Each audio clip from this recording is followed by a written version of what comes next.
السلام علیکم ورحمۃ اللہ وبرکاتہ۔ حضور، دوسرا سوال عرض یہ ہے کہ امت مسلمہ اور امت محمدیہ میں کوئی فرق ہے یہ یا ہم معنی ہے؟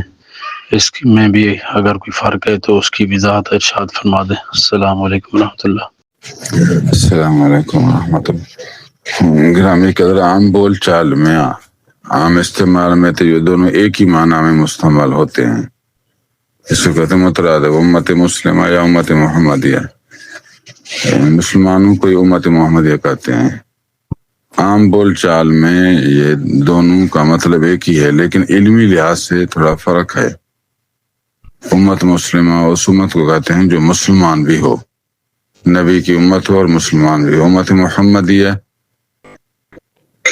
وہ امت جو کہ نبی کی امت اس کو ہونی ہے، مسلمان ہو پھر بھی امت محمدیہ ہے، اگر مسلمان نبی ہو پھر بھی امت محمدیہ ہے وہ۔ پھر اس کی دو قسمیں ہیں، امت دعوت، امت اجابت۔ حضور صلی اللہ علیہ وسلم سب انسانوں کے نبی ہیں، تو یہ امت دعوت ہے، اور جنہوں نے اسلام لایا وہ امت اجابت ہے۔ وما ارسلناک الا کافۃ للناس، ہم نے آپ کو بھیجا سب انسانوں کے لیے۔ اللہ نے بھیجا ہے تو سب انسان نبی کی امت ہیں، یہ امت محمدیہ ہے۔ علمی لحاظ سے فرق ہے لیکن عام استعمال میں فرق نہیں۔ السلام علیکم۔